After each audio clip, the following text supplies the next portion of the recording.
Well, so basically, thankfully true is like the attitude of gratitude, like you say. So it's the base. It's really simple. It's just about being thankful, being appreciative of the simple things in life. You know, just the basics. A lot of times we go through life, we don't even notice that the sun came up this morning.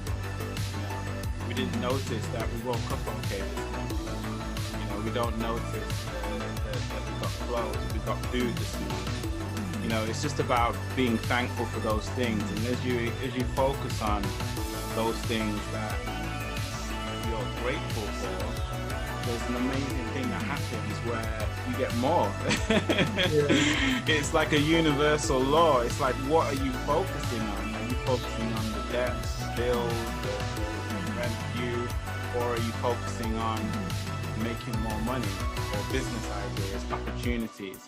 And I think that when you prime your mind with gratitude, it just puts you in that position of you're on the vibration now of receiving from the universe, because you're focusing, your mind is so powerful, what you focus on actually increases.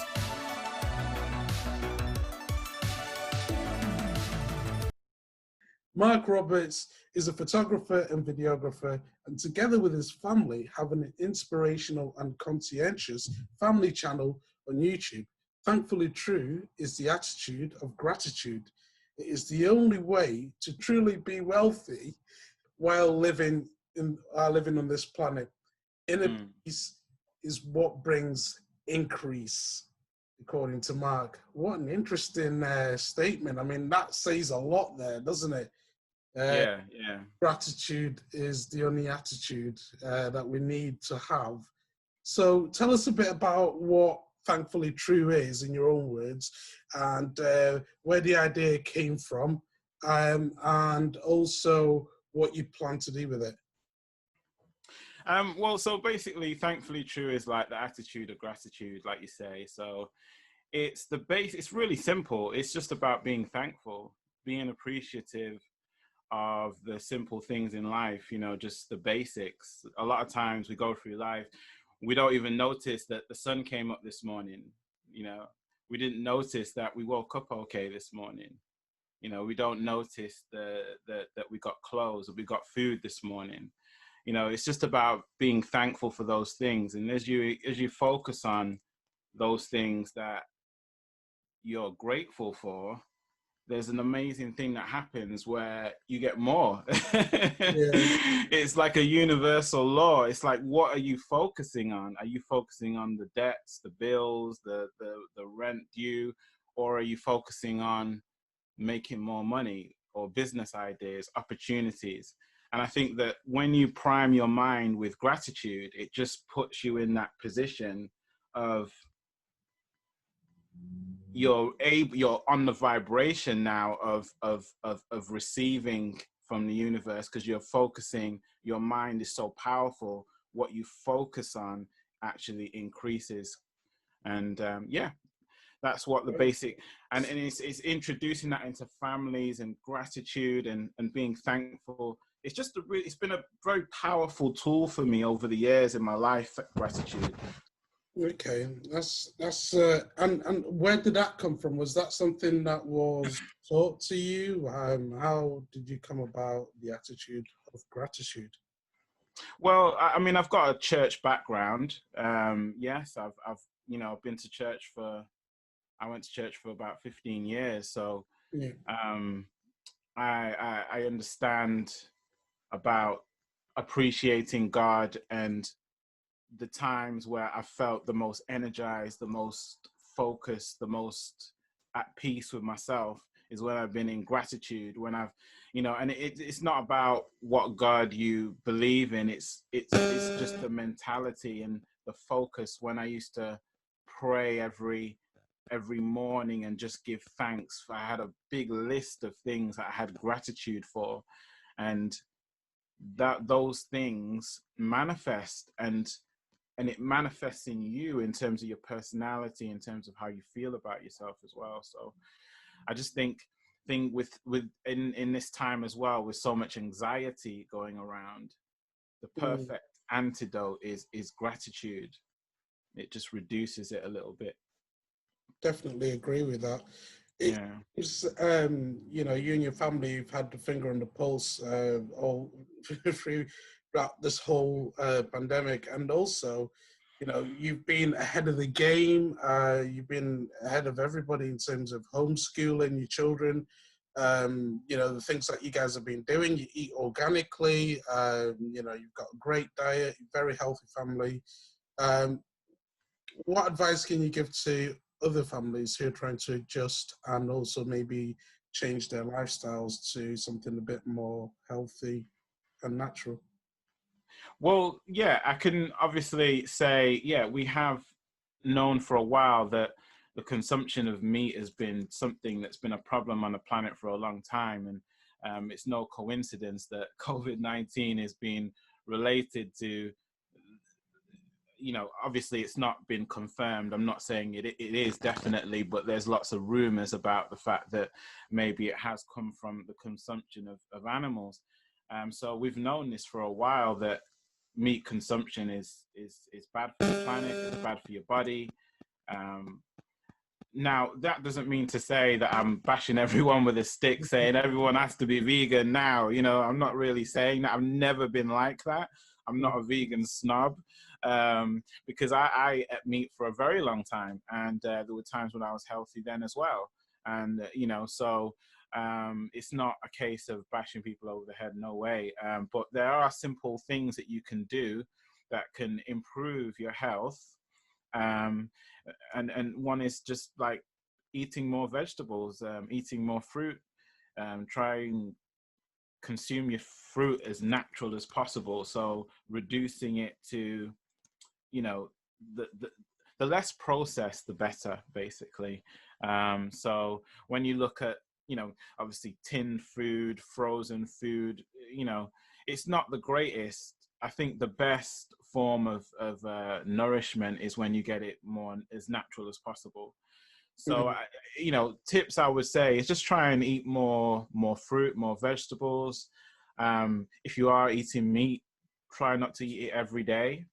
You know, I think the doctors have recommended 3 to 4 times a week anyway, even though most people eat it every day.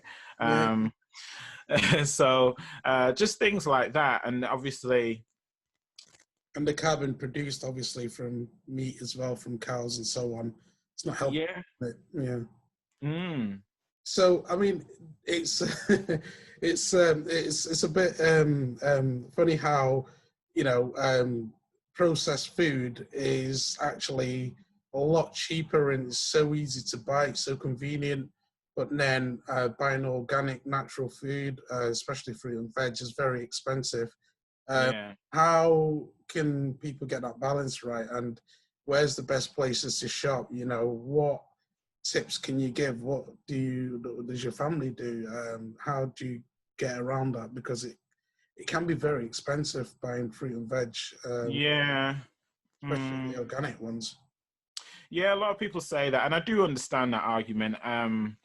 I always found it interesting, though, that people used to focus on that because actually, you know, your body is the most expensive piece of equipment you've got.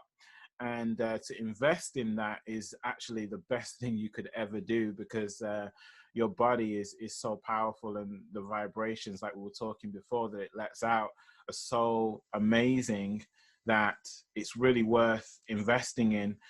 We cheap out with food a little bit sometimes, and yeah, so we cheap out a little bit, I think, with the food, and I think it's worth investing in. But and also, it's not as expensive as you think, because basically a lot of processed foods, even though they're cheap, they leave you wanting more. So you end up buying more anyway, because it's food that lifts you up quickly. It gives you a quick boost, and then sort of slows, and then goes down, and then once it's gone down, which is quite quickly, you then want more food, which is why people overeat sometimes. But if you eat more sort of alkaline, more vegetables, more slow burning food, what will happen is that the slow will be more gradual. It'll take more time for it to fill you. You won't feel that instant gratification, but what it will last longer throughout the day. Yeah, and also drinking water is massively important. We are water. Mm. A lot of times we're hungry, but it's actually just water that we're craving. Our bodies are dry, so to eat water is massively important. To drink water is massively important. So yeah, those are two basic things. I say try and drink 2 liters of water every day, and just try and reduce the amount of tins and frozen food that you're eating. Mm. I think that is a massive improvement. So what are the type of alkaline foods that you and your family eat? Obviously there's acidic foods. There's foods that put acid in the body, and we need acid. It's very important, but then we need the alkaline to balance it out. A lot of very good alkaline foods are, well, actually it's a drink. Coconut water is really good, and cucumber and celery. Before when I was single, actually, before I was married, I just used to walk around eating cucumber and hummus. That used to be my meal, and people used to laugh at me. But it was really good. It made me feel so good. And that cucumber is a really alkaline vegetable, and it really has a good effect on your stomach and how you generally feel, because the stomach is so important. That balance of acid and alkaline, it's a thin line, and most of the time we're eating lots of chips, carbohydrates, and there's lots of acid burning in the stomach, and we get things like acid reflux and things like that. And even now sometimes the balance is off for me, so I have to always keep falling back on that and remembering those things that work. Yeah. Apple cider vinegar as well is good. Okay. But in terms of our normal diet, we eat a lot of lentils, we eat a lot of chickpeas, we eat whole grain rice, because the white rice tends to just turn to sugar in your body and the bread as well. It just turns into sugar once it's in your body, which is what I'm realizing now as well. So we tend to stick now totally to whole grain bread and rice if we have it at all. And we always have veg, obviously, with that, like broccoli. Kale is great. Kale is a great vegetable. Love it. Spring greens, cauliflower. Yeah, These are yeah. There's quite a lot there, isn't it? Yeah, yeah. Sounds good. So now, obviously, because of people being in lockdown, not only just in this country but right across the world, you can see that the earth is finally getting to breathe. The environment is much cleaner, much fresher. Skies clear again, and all the mist and fog from all the CO2 that's created is starting to disappear. As lockdown is released, then obviously that's going to increase again. Yes. But because we're still in this situation, what do you think people can do in terms of recycling habits and maybe valuing the environment to change a bit more? Perhaps cycling to work, maybe driving to work. What would you like to see, and what advice would you give to somebody who's considering changing their commute to work? Well, a big problem for a long time has been litter pollution as well. The amount of trash we throw on the earth and just leave it there. That's one big form. I'd say, we need to stop dropping litter. We need to take more care of where we live. We actually did this with our children. We do litter picking with our children, and we teach them about caring about their environment and caring about where they live. That's another big one. Sometimes I go on walks to the lake and I see people just throwing trash in the lake. and it's just like, why, why, it's just not responsible, and we take for granted this beautiful planet we live on. We're taking it for granted, and maybe this is the earth saying, well, giving us a bit of a nudge and saying, well, hang on a minute, don't take me for granted, you know. So and yeah, I think we could come up with more economical ways. I think they're developing they're trying to work on electric cars, although that's very expensive and out of reach of most people in their everyday lives. But I think things like maybe walking. Sometimes I don't, get on public transport even to go places. I just walk. Or ride a bike, and it's better for you as well. That's another thing you can do to stay in shape, which is walk for 1 hour every day. That can just do a massive difference, walking for 1 hour every day. Definitely. In Manchester in particular, I think what they're doing is the local authorities making roads more cycle friendly, so they're expanding them. And then also they're doing trial periods where they're turning certain roads just as into cycle lanes and trying to restrict people from driving into the city. So, maybe some of these schemes might become a bit more permanent and change things. Obviously, nobody likes change to start with because everybody's used to driving into. Yeah. But for the sake of the environment, maybe we all need to start changing our habits. A good point there from you as well. So what is your daily routine like? Because you guys seem to be so pumped and motivated all the time. When I look at your videos on YouTube, you guys are always up to adventures. There's always something going on in the Roberts household. So how do you guys stay motivated, and where does that energy come from? Obviously, first and foremost, it comes from what we eat, the food we eat and how that makes us feel. Obviously, not eating heavily processed or meat products, it means that our digestion's much quicker, and it means you've got more energy, and you are what you eat, so we tend to amplify that in the way we live. So it's just about the kids give you energy, the children give you energy.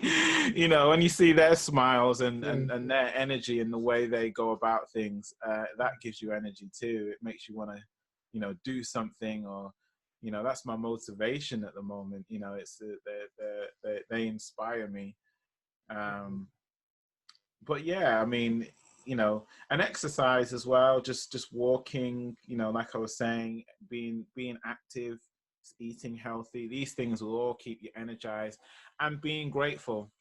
We start every morning with gratitude prayer. We have breakfast, and our kids love to eat, so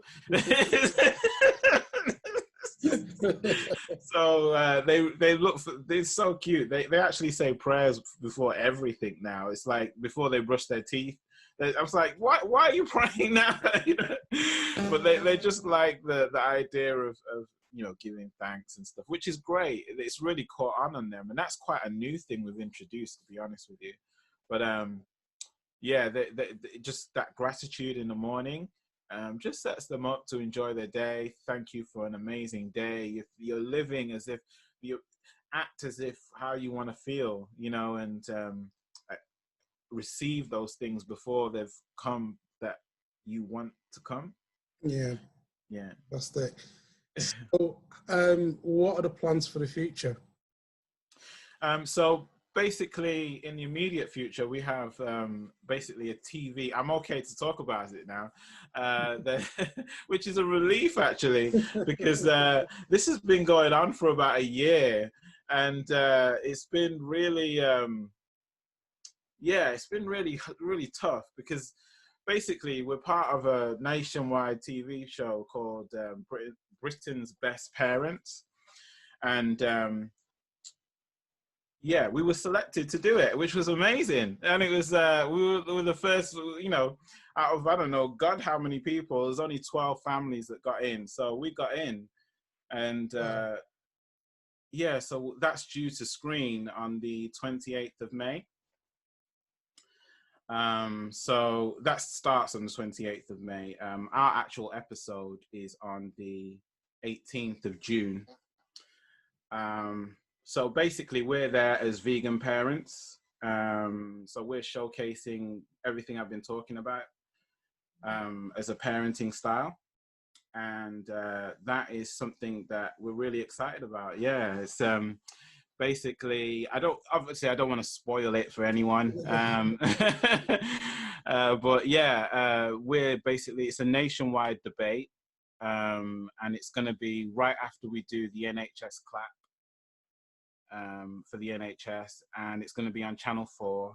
And basically we're talking about different parenting styles. So there's lots of different types of parents. There's back to basics parents, there's pushy parents, there's all sorts, and there's things that we don't even know, because that's how TV works. It kind of keeps you concealed in your own little box until it's time to reveal everything. So yeah, so it's going to be really exciting. Yeah, so hopefully we get some good exposure from that.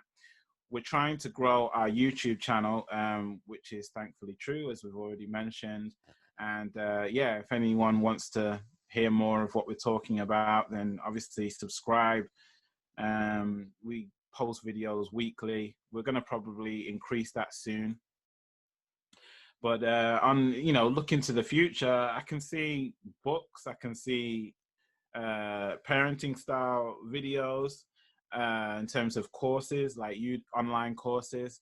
Those are the things that I'm looking at as a broader vision of what I'm trying to do, trying to spread the message, trying to show people, not that we're the best parents, because we're not. It's not about that. It's just about us showcasing how we do things, that's all, and how we found success. And we have failures too. So it's about other people understanding that and maybe taking something from that or not taking something from that. But, you know, either way, it gets the conversation going, and it's something that is important to everyone, because we're all affected either one way or the other by parenting, aren't we? So you know, parenting is a good topic. So yeah, there's the YouTube. We're trying to promote that, and we're, you know, obviously telling people, because we'll obviously post more videos on that about our experiences on the show as well. So yeah. Wow, I'm looking forward to that one again. And again, could you just tell us that date again for when we can expect to see your family? So our show is actually on the 18th of June, but the show starts on the 28th. So it's good to watch it all the way through. Then you get a good understanding of the show, and, you know, and what it's about. But it's basically after the NHS clap, so it's on the Thursday. I just need to make sure that I've got that right, that day, because I'm not. We shouldn't just turn up on the 18th, but we should watch it from the 28th. 28th, yeah, the 28th is a good time to start, because then you'll understand it as well. And we'll be doing like reaction videos on our channel and stuff like that. So yeah, it's gonna be an interesting time, exciting. You can also follow us on Facebook as well, and Instagram, the usual stuff as well. Just Thankfullytrue as one word. But yeah. You've answered my last question. How can people? So awesome. Facebook, awesome. Instagram, just search Thankfullytrue, and we should be able to find you there. Yes, yes. Awesome. Wow, that brings us to the end of our interview. Thank you very much, Mark.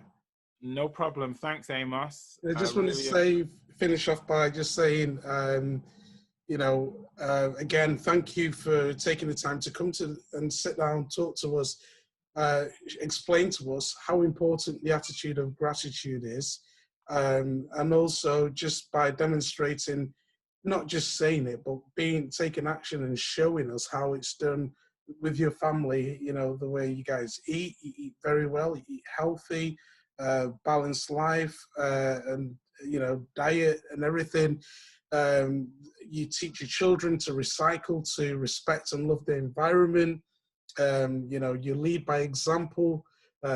Great father, great husband, and, you know, a lot of people can look and take lessons from you, Mark, and how you lead your family and how you've been a great example. So just want to say thank you very much for that, and thank you for taking the time to sit down and spend a bit of time with us. Thank you, Amos. I really appreciate you. Yeah. Yeah, you're a great guy. Thank you so much.